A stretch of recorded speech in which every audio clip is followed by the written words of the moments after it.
సంఖ్యాకాండము 21వ అధ్యాయము.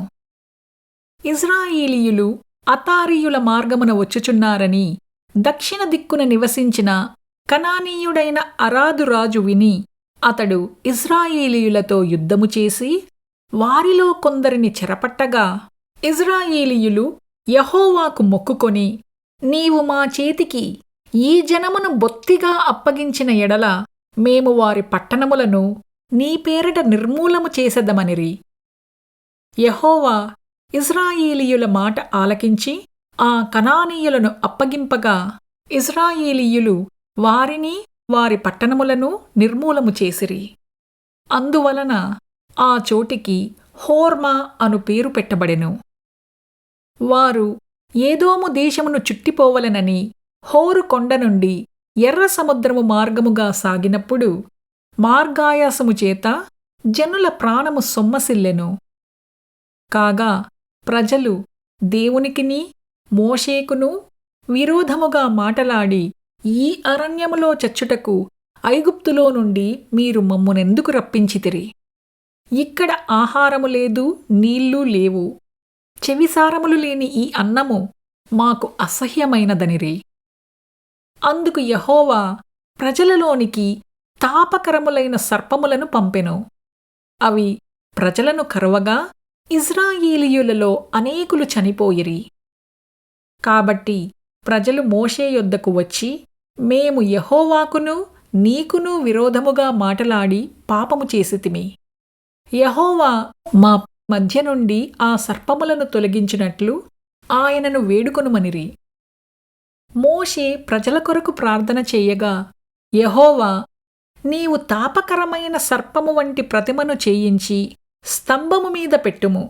అప్పుడు కరవబడిన ప్రతివాడును దానివైపు చూచి బ్రతుకునని మోషేకు సెలవిచ్చెను. కాబట్టి మోషే ఇత్తడి సర్పమొకటి చేయించి స్తంభము మీద దానిని పెట్టెను. అప్పుడు సర్పపు కాటు తినిన ప్రతివాడు ఆ ఇత్తడి సర్పమును నిదానించి చూచినందున బ్రతికెను. తరువాత ఇజ్రాయేలీయులు సాగి ఓబోతులో దిగిరి. ఓబోతులో నుండి వారు సాగి సూర్యోదయ దిక్కున అనగా మోయాబు ఎదుట అరణ్యమందలి ఈయే అబారీమునొద్ద దిగిరి. అక్కడ నుండి వారు సాగి జెరీదు లోయలో దిగిరి.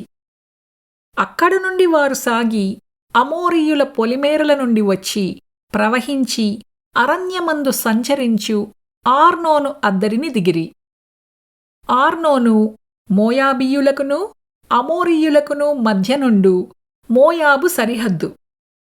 కాబట్టి యెహోవా సుడిగాలి చేతనైనట్టు వాహేబును ఆర్నోనులో పడు ఏరులను 6 దేశ నివాస స్థలమునకు తిరిగి మోయాబు ప్రాంతములకు సమీపముగా ప్రవహించు ఏరుల మడుగులను పట్టుకొనెనను మాట యెహోవా యుద్ధముల గ్రంథములో వ్రాయబడియున్నది. అక్కడ నుండి వారు బేయేరుకు వెళ్ళిరి. యెహోవా, జనులను పోగు చేయుము, నేను వారికి నీళ్ళిచ్చెదనని మోషేతో చెప్పిన బావి అది. అప్పుడు ఇజ్రాయేలీయులు ఈ పాట పాడిరి. బావి ఉబుకుము, దాని కీర్తించుడి. బావి ఏలికలు దాని త్రవ్విరి. తమ అధికార దండముల చేతను కర్రల చేతను జనుల అధికారులు దాని త్రవ్విరి.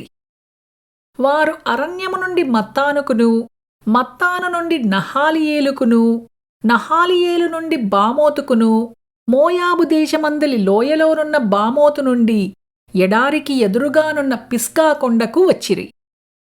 ఇజ్రాయేలీయులు అమోరీయుల రాజైన సీహోను నొద్దకు దూతలను పంపి, మమ్మును నీ దేశములో పడి వెళ్ళనిమ్ము.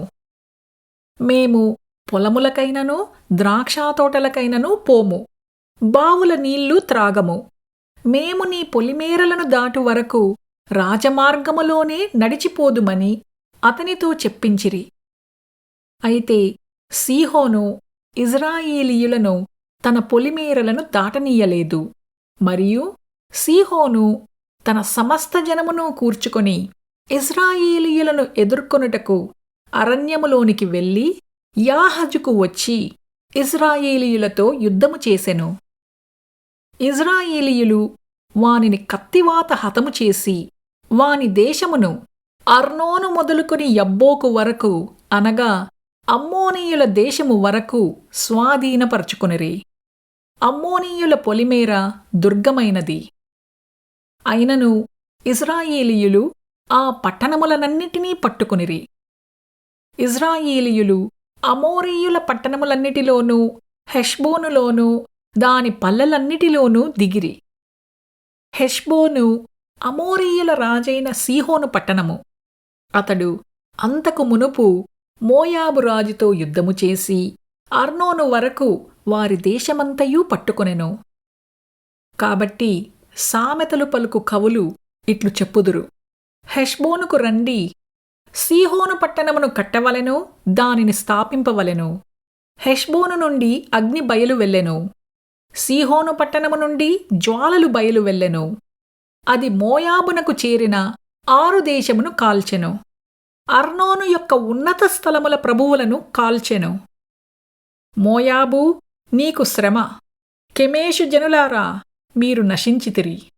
తప్పించుకునిన తన కుమారులను తన కుమార్తెలను అతడు అమోరీయుల రాజైన సీహోనుకు చెరగా ఇచ్చెను. వాటిమీద గురిపెట్టి కొట్టితిమి. దీబోను వరకు హెష్బోను నశించెను. నోఫహు వరకు దాని పాడు చేసితిమి. అగ్ని వలన మేదెబా వరకు పాడు చేసితిమి. అట్లు ఇశ్రాయేలీయులు అమోరీయుల దేశములో దిగిరి. మరియు యాజెరు దేశమును సంచరించి చూచుటకై మోషే మనుష్యులను పంపగా వారు దాని గ్రామములను వశము చేసుకొని అక్కడనున్న అమోరీయులను తోలివేసిరి. వారు తిరిగి బాషాను మార్గమున వెళ్ళినప్పుడు బాషాను రాజైన ఓగును అతని సమస్త జనమును ఎద్రాయిలో యుద్ధము చేయుటకు వారిని ఎదుర్కొన బయలుదేరగా యెహోవా మోషేతో ఇట్లనెను: అతనికి భయపడకుము. నేను అతనిని అతని సమస్త జనమును అతని దేశమును నీ చేతికి అప్పగించితిని. నీవు హెష్బోనులో నివసించిన అమోరీయుల రాజైన సీహోనుకు చేసినట్లు ఇతనికి నీ చేయుదువు.